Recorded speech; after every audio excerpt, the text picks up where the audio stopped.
Mutual Broadcasting System presents The Mysterious Traveler, written, produced, and directed by Robert A. Arthur and David Kogan, and starring tonight two of radio's foremost actors, Mason Adams and Santos Ortega, in The Devil and the Deep Blue Sea. This is The Mysterious Traveler, inviting you to join me on another journey into the realm of the strange and the terrifying. I hope you will enjoy the trip, that it will thrill you a little and chill you a little. So settle back, get a good grip on your nerves, and be comfortable, if you can, as you hear the story I call The Devil and the Deep Blue Sea. Our story begins in that part of the Caribbean Sea known as the Great Bahama Bank, which lies north of Cuba. In the calm, sparkling sea are two ships, a British destroyer and a small schooner. The schooner is a derelict and barely afloat. There's great activity aboard the destroyer as its longboat returns from the schooner. A few moments later, Chief Petty Officer Warren reports to the captain of the destroyer. Yes, Warren? The schooner's American, sir. The Golden Queen out of Key West. We found one man aboard. He was unconscious. He's in sick bay receiving medical attention. Well, has he regained consciousness yet? No, sir. He's in bad shape. We found him lying in the hold of the schooner. The cabin and rigging were completely gone. Yes, well, evidently the schooner received the full force of that hurricane 10 days ago. Probably the other crew members were swept overboard. Yes, sir. I've a letter which might throw some light on the subject, sir. Is it a letter? Yes, sir. I found it clenched in the unconscious man's hand. Here you are, sir. Let me see. Written in pencil. The pages are dry now, but they seem to have been soaked with seawater. Yes, sir. It's a bit difficult to read. Let's see, it begins... It seems impossible that with the hurricane that is now sweeping over this ship, anyone will ever read these words that I am writing. The rigging and cabin are gone, and the ship is taking on water. As I lie here in the hold, I feel it can only be a matter of moments until the end. But if by some miracle this ship should survive, I leave this letter as a record of the cruise of the Golden Queen. It all began last December 5th when 4 companions and myself sailed out of Key West. All of us, Chuck Riker, Sam Morris, Pete Ross, Harry Martin, and myself, Bill Storm, had been in the Navy together during the war. We had all pooled our savings and bought the schooner Golden Queen. Our destination, Flamingo Cay, some 450 miles to the southeast of Key West. Our objective, to recover treasure from an English pirate ship reported sunk by a Spanish man-of-war at Flamingo Cay in 1632. As we reeled off mile after mile, the days were hot and bright, the nights a dark blue velvet with a sky full of stars, and a good breeze filled the high white spread of sails. As we sailed the same waters that countless treasure ships had sailed only a few centuries ago, there was a growing sense of excitement and anticipation aboard the Golden Queen. At dawn on the 6th day of our trip, our lookout sighted Flamingo Cay. Hey, there she is. 3 points to starboard. Bill, that is Flamingo Cay, isn't it? That's it, all right. Steady as she goes. Steady as she goes. Now, here, hold one end of this chart down. Sure, Bill. Now, here's Flamingo Cay, and here's Pirates Lagoon. Pirates Lagoon. Yeah. According to the log of the Spanish man-of-war, that's where the English pirate ship headed in, trying to escape the Spanish. Uh-huh. The pirate captain sailed across the entrance to the lagoon, and a hidden reef ripped the ship's bottom wide open. Sank with all hands in less than a minute. And with all its stolen treasure still aboard. Yep. If that 300-year-old log of the Spanish man-of-war is right, the pirate ship is on the bottom of that lagoon directly ahead. That lagoon is sort of big, isn't it? Yeah, it isn't going to be easy to locate the wreck. Steady as she goes! A few minutes later, the Golden Queen drove through the small opening in the jagged ring of reefs and slid into the calm, smooth water of the lagoon. The anchor chain clanked as the big hook splashed into the water and found bottom. We had arrived at our destination. That afternoon, we lowered a small boat and began the tedious job of rowing back and forth across the lagoon, peering down into the crystal clear water, looking for some indication of the wrecked pirate craft. Our eyes began to ache from the reflected sunlight as we scanned the bottom of the lagoon hour after hour. As one day of searching followed another, our spirits fell. It was on the 6th day that our luck changed. Hey, stop rowing. Bill, look. What? I don't see a thing. Now, keep looking at the bottom where I'm pointing. Well, it just looks like a large mass of coral covered with marine growth. Yeah, that's all it is. Yeah, but the marine growth. Can't you see the muzzle of a cannon sticking through? Hey, you may be right. It does look like the muzzle of a cannon. Do you think that marine-covered mass could be the... Sure, it's the pirate wreck. Sam, I think you found it. Chuck, drop a boy to mark the spot. Right, Bill. Now let's get back to the Golden Queen and get the diving equipment ready. This may be it. An hour later, I was in the diving suit. Sam gave the helmet the 8th turn that fastened and locked it. The faceplate was slammed shut, and I could feel the air coming through my lines from the pump. I stepped onto the diving platform, and a moment later was descending into the clear, warm water. Fish of all colors darted about me as I was slowly lowered. My weighted boots struck bottom at 130 feet. Following the beam of light over my helmet, I peered into the wall of water around me. Suddenly, my heart began pounding with excitement. For less than 200 feet away was the large marine-covered mass of coral. I began to cautiously make my way toward it, keeping a careful eye out for sharks and morays which abounded in these waters. As I made my way closer, I could clearly see that the marine growth covered an old hulk. The ship lay on its side with a huge, gaping hole in the broken hull. Scattered on the floor of the lagoon were ancient barnacle-encrusted cannon, guns, and timbers. Beyond a doubt, it was the wreck of the English pirate ship. I signaled on my line, and Sam sent down the explosives that were to be used to blast the hull. I wasted no time in planting the charges in the hull. It was just as I had finished that I heard his voice. So you've come for Captain Murdoch's treasure, eh? I whirled about, clumsily, instinctively. But I was alone. Then I heard it again. They've all come for my treasure. Cutthroats and cut purses, gulls and connies. And they've all left their skins. Again, I whirled about, seeking for that voice, but there was nothing at all. I could feel a scream welling up within me. As the voice spoke again, I gave 3 sharp tugs on my line. It was the emergency signal. You'll be back, laddie. But remember, it's Captain Murdoch you've got to deal with. Captain Murdoch!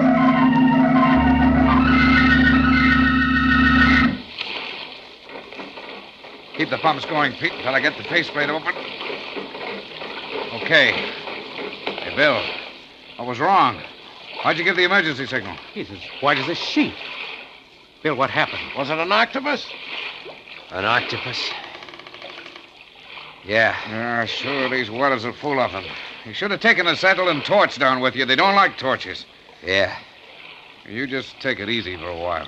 Bill, did you plant the explosives? Sure. Pete, detonate the explosives. Okay, here goes. They didn't go off. Bill, you're sure you made the connections? I made them all right. Well, they must have gotten loose. We'll just have to try again. What about my going down? No. Why not? Well, because Chuck's only a beginner, and he's never gone down that deep. You got a point there. Well, okay. Means we'll have to wait until tomorrow. Yeah. Bill will go down as soon as it's daylight and plant some more explosives. Right, Bill? Right. Well, that night I lay awake in my bunk, going over and over in my mind the dive I had made and the strange voice I had heard. I kept telling myself that it had been an hallucination. That must be it. Being in pirate waters, the excitement of the search, going down to 130 feet, all had combined to create this hallucination. It was the only possible answer. What other answer could there be? Morning came and I donned the diving suit. Sam handed me an acetylene torch. And a few minutes later, I was descending into the calm green water. I touched bottom only a few feet from the wreck and signaled Sam to send down the explosives. As I waited, I found myself constantly turning in a circle, peering through my faceplate at the well of water which pressed in on me. The explosives were lowered to me, and I planted them in the hull. As I finished, I heard that voice once again. So you've come back, have you? As he spoke, I could feel cold shivers running through my body, and I fought the impulse to give the emergency signal. Aye. That's the curse of treasure. Once a man kens it, there's no turning back. Ask me, laddie. Captain Murdoch. I'll tell you. Where are you? Where am I? Ask the fish that stripped me of me flesh and left me bones as a warning to the likes of you. Look at you, whirling about like a jackanapes to see me. Hey, you fool. Did you think the spirit of a man could be kenned? What do you want? For 3 centuries I've haunted this accursed wreck, waiting for the likes of you. And now you've come. I've treasure, laddie, such as you've never seen. Rubies and diamonds, pearls and sapphires, silver and gold. The wealth I tore from a dozen Spanish galleons. I'll share it with you, if you agree to my terms. Terms? Aye, laddie, terms. First, I'll share with you and only you. For the others, a dagger or the plank. A dagger? Or the plank? Aye. Many's the crew that's felt my steel when there's been treasure to share. You mean murder Sam, Chuck, and the others? Aye. Your voice. What you're saying. It's all an hallucination. It must be. I'm just hearing things. I cannot words. What manner of weeping is this? What the steel do the men have done? Stop talking. Stop talking. Do you hear? I won't do it. I won't. You'll do it, laddie. Or you'll ne'er take my treasure. Who's to stop me? A voice? A sheer hallucination? Captain Murdoch, laddie. Captain Murdoch. You're just a voice. You can't stop me. But no. No, don't. You're choking me. Stop. You can't see me, laddie. But you can feel my wrath, can you not? Let go. You'll find me a reasonable captain if you follow my orders. But if you don't, laddie, you'll ne'er see the sun again. Now these are my terms. And pay heed to my words.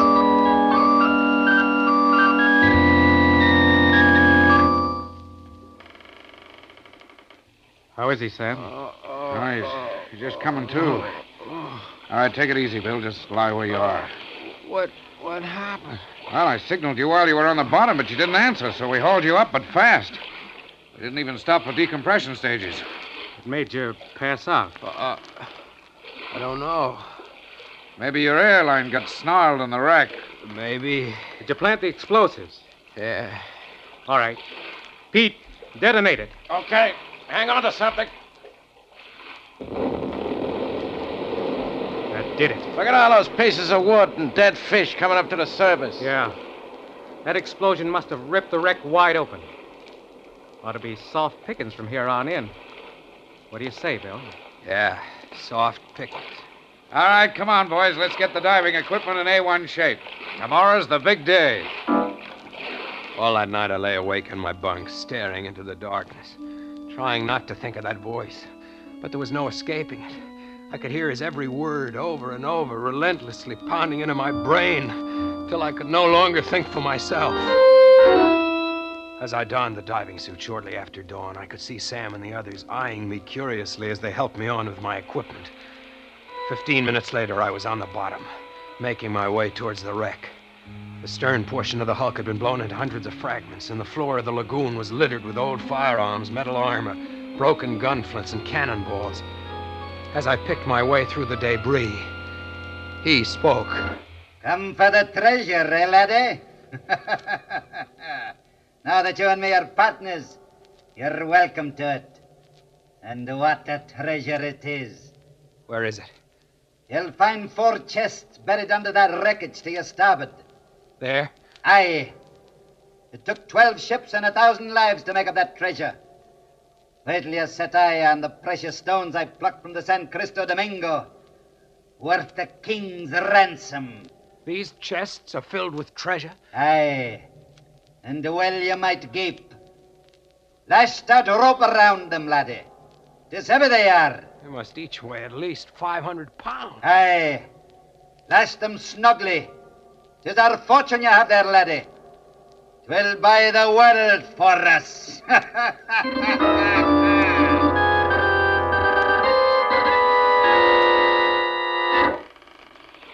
All right, hold still, will you, Bill? I'm trying to get your helmet off. There. Look at it, boy. 4 chests, Bill, filled to the brim with jewels and gold. Just look at it.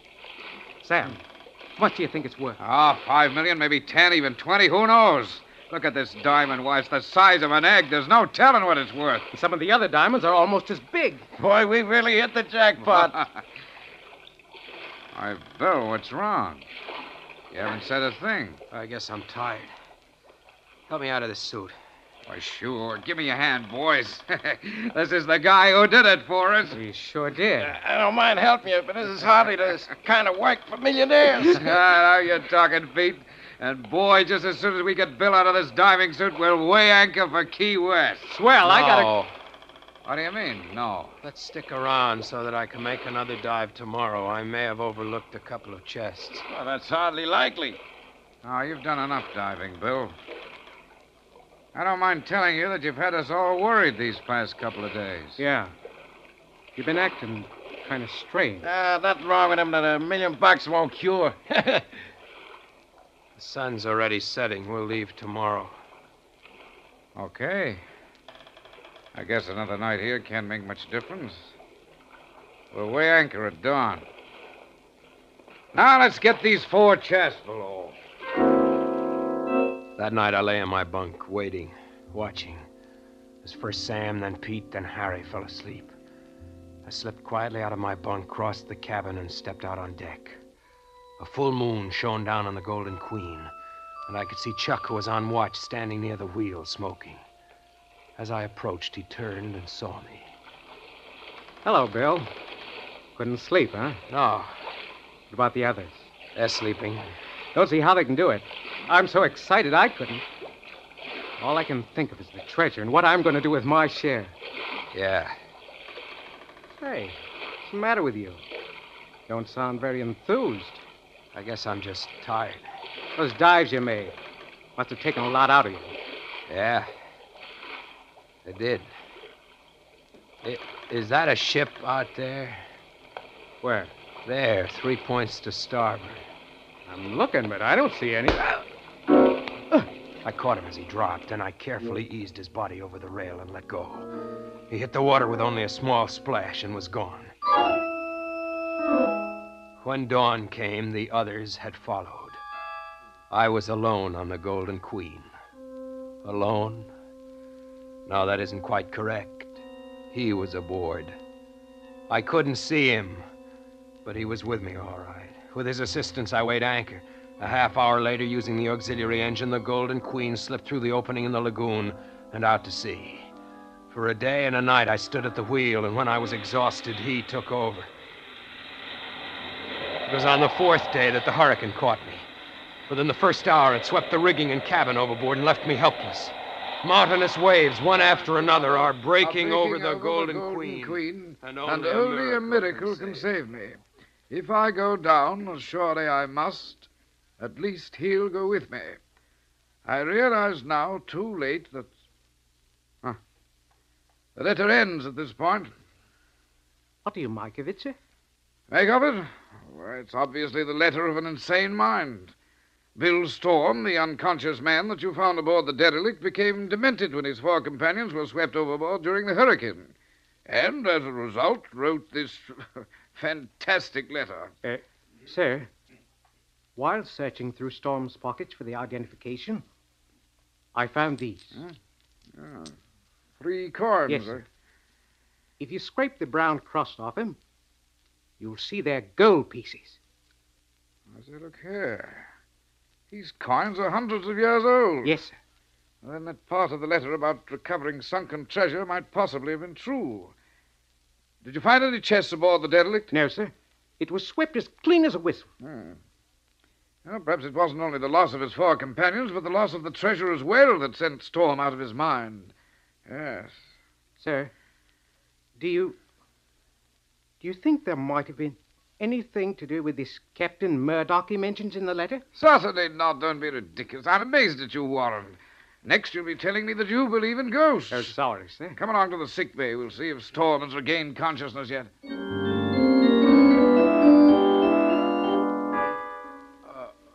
This fellow Storm, he seems to be regaining consciousness, sir. He's opening his eyes.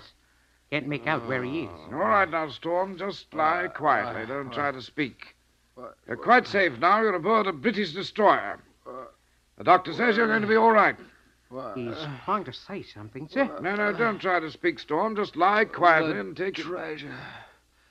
What was that? He was asking you, sir, about the treasure. Oh, yes, the treasure. Well, I'll get to that, Storm, in just a moment. But the main thing to remember is that it's a miracle that you survived. You know, I read that fantastic letter you wrote, and I can only attribute it to the shock and grief of losing your shipmates in the hurricane. Never read such utter claptrap. Pirate ghosts, indeed. As for the treasure, I'm sorry to say that the hurricane swept your schooner clean. All that Chief Warren found were these 3 gold coins. The rest, I'm afraid, is gone. Gone? Yes, my good man, swept overboard. Swept overboard? Why, you, sniveling, perfumed, white-bellied girl. Do you think the likes of you can keep my treasure from me? Ask the others that tried it. Black Irish, Billy Bones, the Frenchman, Captain Bull. They felt my steel and left their bones to bleach in the sun. Bring me my chest, or I'll rip your tongue out and hang you to the highest yardarm. As sure as my name is Captain Murdoch. My good man, go with me. You're out of your mind. Warren, help! Steal Captain Murdoch's treasure, would you? Let's see out of the world, laddie boy. As I did the other. Help! You'll never keep Murdoch's treasure. No, you struggling laddie. You're done for.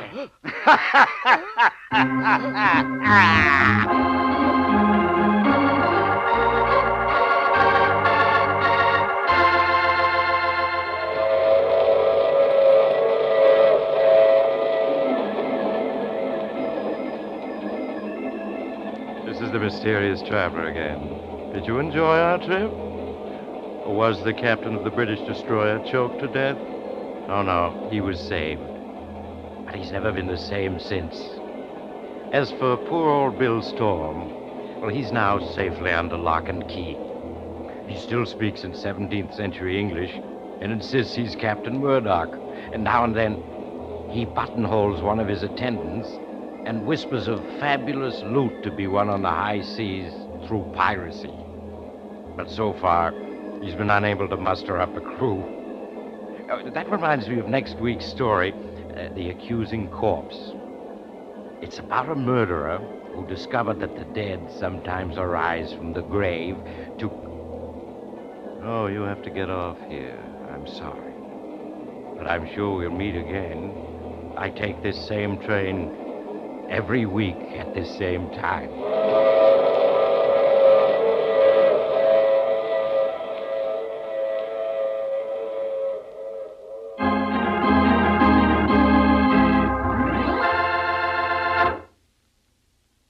You have just heard The Mysterious Traveler, a series of dramas of the strange and terrifying. The role of the mysterious traveler is played by Maurice Tarplin. Frank McCarthy speaking. This is the Mutual Broadcasting System.